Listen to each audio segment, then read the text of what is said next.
നമസ്കാരം, doctor Soumya സാറിനാണ്. Live കണ്ടു തുടങ്ങിയോ? ലൈവിൽ ആളുകൾ എന്നെ കാണാനും കേൾക്കാനും സാധിക്കുന്നുണ്ടെങ്കിൽ ഒരു ഹായ് പറയണേ. ലൈവ് സ്റ്റാർട്ടായോ എന്നറിയാനാണ്. ലൈവ് തുടങ്ങിയിട്ടുണ്ടെങ്കിൽ നമുക്ക് ഡയറക്റ്റ്ലി തന്നെ നമ്മുടെ വിഷയത്തിലേക്ക് പോകാം. ഇന്ന് നമ്മൾ എടുത്തിരിക്കുന്ന ആളുകളെ കണ്ടു തുടങ്ങിയിട്ടുണ്ട്. നിങ്ങൾ ഒരു 3-4 ദിവസം മുമ്പ് ഒരു വാർത്ത കേട്ടിട്ടുണ്ടായിരിക്കും. കാറില് അച്ഛനും അമ്മയ്ക്കും കൂടെ യാത്ര ചെയ്ത ഒരു 1.5 വയസ്സുള്ള കുട്ടി അമ്മയുടെ മുൻ സീറ്റില്, അതായത് ഡ്രൈവർ സീറ്റിന്റെ സൈഡിലുള്ള മുൻ സീറ്റില് അമ്മയുടെ മടിയിൽ ഇരിക്കുകയായിരുന്നു. അതിൽ കാറ് ഒരു അപകടത്തിൽപ്പെട്ടു, എവിടെയോ ഇടിച്ചു. അപ്പോ ഓട്ടോമാറ്റിക്കലി എയർ ബാഗ് പുറത്തേക്ക് വരുമല്ലോ, അതൊരു സുരക്ഷാ സംവിധാനമാണ്. ആ എയർ ബാഗ് മുഖത്ത് അമർന്ന് ആ കുഞ്ഞ് മരണപ്പെട്ട വാർത്ത നമ്മൾ ഓരോരുത്തരും വായിച്ചു. അപ്പോ ഒന്ന് ആലോചിച്ച് നോക്കൂ, നമ്മുടെയൊക്കെ ജീവൻ രക്ഷിക്കാൻ വേണ്ടി ഉള്ള സംവിധാനമായിട്ടുള്ള എയർ ബാഗ്, ആ എയർ ബാഗ് മുഖത്ത് അമർന്നിട്ട് ഒരു കുഞ്ഞ് മരണപ്പെടുകയാണ്. അതായത് ഒരു സുരക്ഷാ സംവിധാനം തന്നെ ഒരു മരണകാരണമായി മാറുന്ന ഒരു വളരെയധികം ഒരു വൈപരീത്യമുള്ള ഒരു കാര്യമാണ് നമ്മളത് കേട്ടത്. പക്ഷെ ഇത് ആരുടെ കുറ്റമാണ്? എയർ ബാഗിന്റെ കുറ്റമാണോ? അല്ല, നമ്മൾ ഓരോരുത്തരുടെയും കുറ്റമാണ്. കാരണം നമ്മുടെ രാജ്യത്ത് ഒരു പ്രശ്നമുണ്ട്.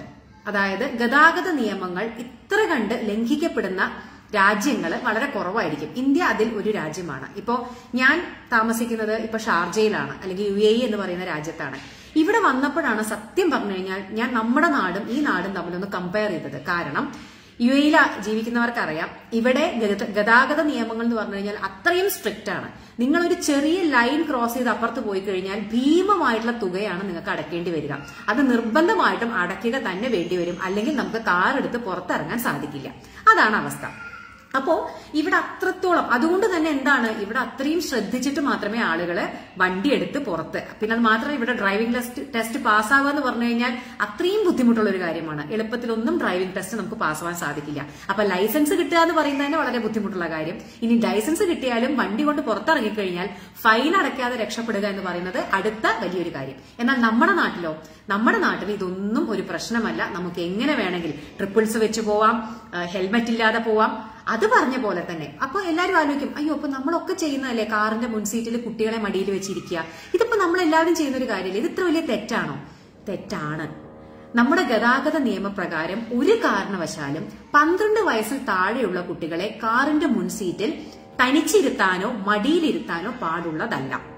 അതെന്തുകൊണ്ടാണ്? ഇതന്നെയാണ് പ്രശ്നം. അതായത് നമ്മുടെ കാറിന്റെ മുൻസീറ്റില്, അതായത് ഡ്രൈവർ സീറ്റിലും മുൻസീറ്റിലും ഒക്കെ എയർ ബാഗ് ഉണ്ടായിരിക്കും. ഒരു എയർ ബാഗ് ഒരു അപകടം വന്നു കഴിഞ്ഞാൽ തനിയെ വലിയ പ്രഷറിലാണ് പുറത്തേക്ക് അത് തുറന്നു വരിക. അത് പതുക്കെയല്ല, അത് പെട്ടെന്ന് സഡൻലി വലിയ പ്രഷറോടുകൂടി, വലിയ ശക്തിയോടുകൂടി, ഫോഴ്സ്ഫുള്ളിയാണ് പുറത്തേക്ക് തുറന്നു വരിക. അപ്പൊ അതും ഇരിക്കുന്ന ആളും തമ്മിലുള്ള ഒരു ഡിസ്റ്റൻസ്, അതിനൊരു കണക്കുണ്ട്. അപ്പോ ആ ഇരിക്കുന്ന ആളുടെ ചെസ്റ്റ് വരെ, അതായത് ചെസ്റ്റിൽ നമ്മുടെ ഈ ഭാഗത്തെ, നമ്മുടെ മുഖത്തെയും ചെസ്റ്റിനെയും ഒക്കെ സംരക്ഷിക്കുക എന്നുള്ളതാണ് ഒരു എയർ ബാഗ് ചെയ്യുന്നത്, അല്ലെ? അല്ലെങ്കിൽ നമ്മൾ ഇടിച്ച് നമുക്കുണ്ടാവുന്ന ഇഞ്ചുറീസിനെ പ്രിവെന്റ് ചെയ്യുകയാണ് ഒരു എയർ ബാഗ് ചെയ്യുന്നത്. സോ ഇതിനിടയിൽ ഉണ്ടാവുന്ന ഈ ഒരു ഡിസ്റ്റൻസ്, അതായത് ഇരിക്കുന്ന ആളുടെ ചെസ്റ്റും എയർ ബാഗും തമ്മിലുള്ള ഒരു ഡിസ്റ്റൻസ്, അത് ഫ്രീ ആയിരിക്കണം. എങ്കിൽ മാത്രമേ ആ സ്പേസിലേക്ക് എയർ ബാഗിന് തുറന്നു വരാനും നമ്മളെ സംരക്ഷിക്കാനും സാധിക്കുകയുള്ളൂ. നമ്മളൊരു കുഞ്ഞിനെ മടിയിലിരുത്തുമ്പോൾ എന്താ പറ്റുന്നത്? ഈ എയർ ബാഗിനെ നമുക്ക് നെഞ്ചിന്റെ ഇടയിൽ ഈ പാവം കുഞ്ഞ് വരികയാണ്. അപ്പൊ ഒന്ന് ആലോചിച്ച് നോക്കിയോ, ഒരു എയർ ബാഗ് പുറത്തേക്ക് തള്ളി വരുന്ന സമയത്ത് എന്താ സംഭവിക്കുക? ആ ഫോഴ്സ് മുഴുവൻ ആ കുഞ്ഞിന്റെ മുഖത്ത്, നിങ്ങളൊരു കുഞ്ഞിന്റെ മുഖത്ത് ഒരു തലയണ പിടിച്ച് അമർത്തി കഴിഞ്ഞാൽ എങ്ങനെ ഉണ്ടായിരിക്കും? അതേ അവസ്ഥയാണ് എയർ ബാഗ് പുറത്തേക്ക് തള്ളി വരുന്ന സമയത്ത് കുഞ്ഞും ആ എയർ ബാഗിന്റെ ഇടയിൽ, ആ കുഞ്ഞിനെ സത്യം പറഞ്ഞാൽ സ്മോദറിംഗ് എന്ന് പറയും. നമ്മൾ മുഖം ഇങ്ങനെ അമർത്തി നമ്മള് ഒരാളെ കൊല്ലില്ലേ, അതൊരു സ്മോദറിംഗ് എന്നല്ലേ പറയാം.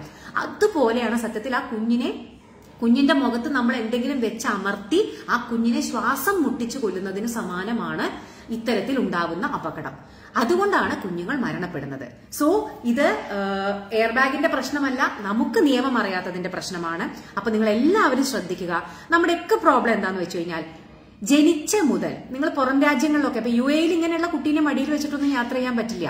ഇതിനൊക്കെ പ്രത്യേകമായിട്ടുള്ള ഒരു കാരണവശാലും 12 വയസ്സിൽ താഴെയുള്ള കുട്ടികളെ മുൻ സീറ്റിൽ ഇരുത്തി യാത്ര ചെയ്യാൻ പറ്റില്ല. അതായത് ഗതാഗത നിയമങ്ങൾ പ്രോപ്പറായിട്ട് പാലിക്കുന്ന ഒരു രാജ്യങ്ങളിലും നമുക്ക് അതിന് സാധിക്കില്ല. നമ്മുടെ നാട്ടിൽ അത് ചോദിക്കാനും പറയാനും, ഇനി ചോദിച്ചാൽ തന്നെ നമ്മളത് കേൾക്കൂല, നമ്മൾ അവരോട് മെക്കിട്ട് കയറാൻ പോകും. ഇപ്പോ ഹെൽമെറ്റ് ഇടണം എന്ന് പറഞ്ഞാൽ തന്നെ അത് എത്ര പേര് കേൾക്കുന്നുണ്ട്? അത് ആരുടെ സുരക്ഷയ്ക്ക് വേണ്ടിയിട്ടാണ്? അതൊന്നും നമ്മുടെ തലയിലേക്ക് കയറില്ല. അപ്പൊ അത് ചിലപ്പോൾ പലപ്പോഴും മോട്ടോർ വെഹിക്കിൾ ഡിപ്പാർട്ട്മെന്റുമായിട്ട് പോലീസുമായിട്ട് നമ്മൾ തർക്കിക്കാൻ പോകും. അത് പറഞ്ഞ പോലെ തന്നെയാണ് നമ്മൾ എല്ലാവരും ചെയ്യുന്ന കാര്യമാണ് കുഞ്ഞിനെ മടിയിലിരുത്തി പോവുക എന്നുള്ളത്, അല്ലെങ്കിൽ 6-7 വയസ്സുള്ള കുട്ടിയെ മുമ്പിലിരുത്തി പോവുക എന്നുള്ളത്. അതെന്തുകൊണ്ടാണ് പാടില്ല എന്ന് പറയുന്നത്? 6-7 വയസ്സുള്ള കുട്ടികൾ മുമ്പിലിരിക്കുമ്പോൾ നിങ്ങൾ അവർക്ക് സീറ്റ് ബെൽറ്റ് ഇട്ട് കൊടുത്താലും അത് കൃത്യമായിട്ട് അവരുടെ നെഞ്ചിലൂടെയല്ല പോവുക. നിങ്ങൾ ശ്രദ്ധിച്ചിട്ടുണ്ടാവും, അത് അവരുടെ കഴുത്തിലൂടെയാണ് പോവുക.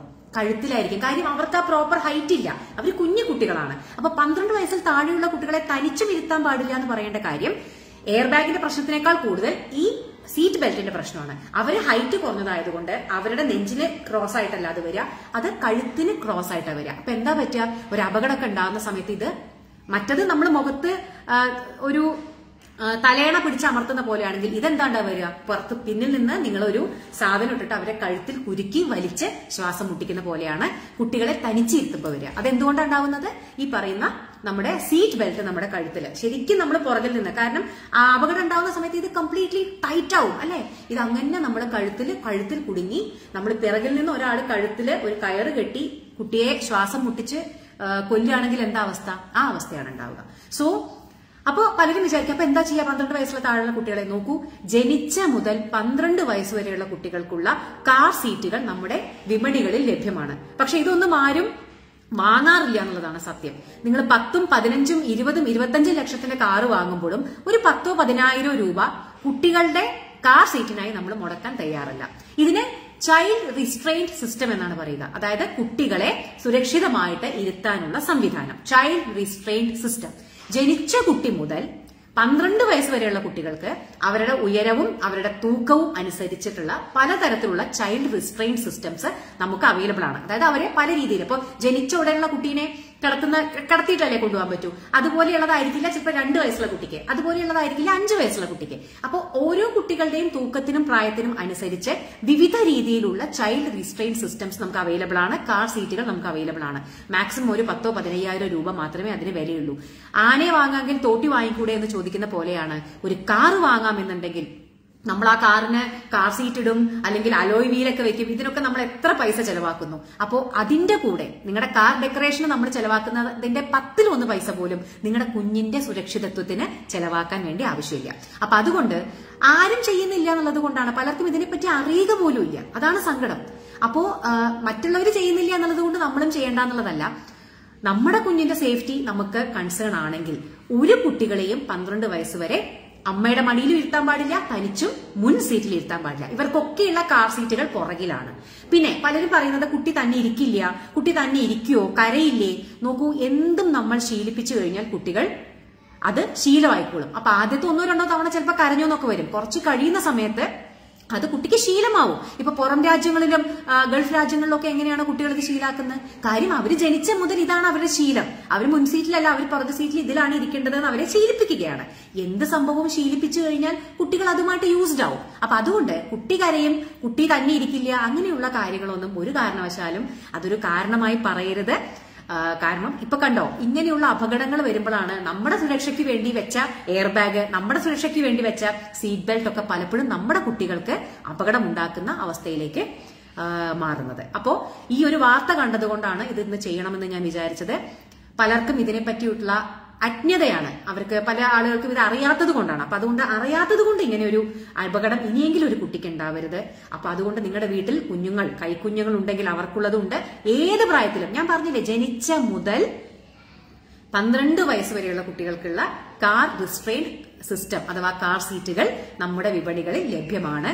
അപ്പോ നിങ്ങൾക്ക് ഇത് വേണമെങ്കിൽ ഓൺലൈൻ ഓർഡർ ചെയ്യാവുന്നതാണ്, അല്ലെങ്കിൽ നല്ലൊരു കാർ ആക്സസറി ഷോപ്പ് പോയി കഴിഞ്ഞാൽ നിങ്ങൾക്ക് ഓർഡർ ചെയ്യാവുന്നതാണ്. നമ്മൾ അലോയ് വീലും അതുപോലെ തന്നെ പല ലൈറ്റും ഇതൊക്കെ ഫിറ്റ് ചെയ്യാൻ വേണ്ടിയിട്ട് നമ്മൾ പോകുന്നില്ലേ, നമ്മൾ ലെതർ കാർ സീറ്റൊക്കെ വെക്കാൻ വേണ്ടി നമ്മൾ കാറിന്റെ ആക്സസറി ഷോപ്പിൽ പോകുന്ന ആളുകളല്ലേ, കാറിലുള്ളവരെല്ലാവരും പോകും. അപ്പൊ അവിടെ നിന്ന് പോയി കഴിഞ്ഞാൽ നിങ്ങളുടെ കുഞ്ഞിന്റെ പ്രായവും തൂക്കവും ഒക്കെ പറഞ്ഞു കൊടുത്തു കഴിഞ്ഞാൽ അവരത് കൃത്യമായിട്ട് പറഞ്ഞു തരും. അത് പിൻ സീറ്റിലാണ് ഘടിപ്പിക്കുക, അത് കൃത്യമായി ഘടിപ്പിക്കുക, കുട്ടികൾക്ക് അതൊരു ശീലമാക്കി മാറ്റുക കേട്ടോ.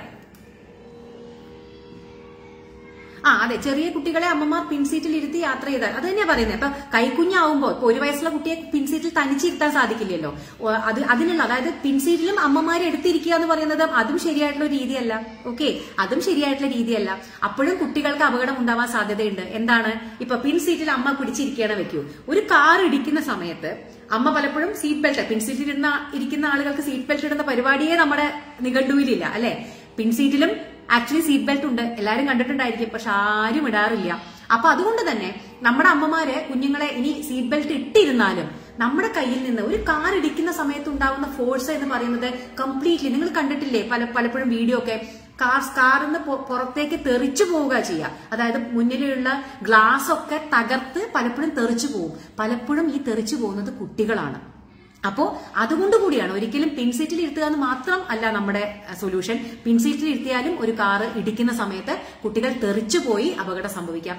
ഇതിനുള്ള ഒരേ ഒരു സൊല്യൂഷൻ എന്ന് പറയുന്നത് പ്രോപ്പർ ആയിട്ടുള്ള കുഞ്ഞിന്റെ പ്രായത്തിനും തൂക്കത്തിനും അനുസരിച്ച കാർ സീറ്റ് വാങ്ങി വെക്കുക എന്നുള്ളത് തന്നെയാണ് കേട്ടോ. അപ്പോ ദയവ് ചെയ്തത് എല്ലാവരും എല്ലാ അച്ഛനമ്മമാരിലേക്കും ഒന്ന് എത്തിക്കണം. ഞാൻ മനസ്സിലാക്കുന്നത് പലർക്കും ഇങ്ങനെ ഒരു സംഭവം ഉണ്ടെന്ന് തന്നെ അറിയില്ല. അപ്പൊ എല്ലാവരും കാലാകാലമായിട്ട് നമ്മൾ കുഞ്ഞുങ്ങളെ മടിയിൽ വെച്ചു, കുഞ്ഞുങ്ങളെ മുന്നിലെ സീറ്റിലിരുത്തി, അതുകൊണ്ട് നമ്മളും അത് തുടർന്ന് പോരുകയാണ്. അതല്ല, ഇങ്ങനെയുള്ള അപകടങ്ങളെങ്കിലും നമ്മുടെ കണ്ണു തുറപ്പിക്കണം. സോ എല്ലാവരും ഈ മാക്സിമം എല്ലാവരിലേക്കും ഈ വീഡിയോ ഷെയർ ചെയ്തെത്തിക്കും കേട്ടോ. അപ്പൊ ഇന്നത്തെ വീഡിയോ ഞാൻ വൈൻഡപ്പ് ചെയ്യുകയാണ്. എല്ലാവർക്കും ശുഭരാത്രി. Bye bye.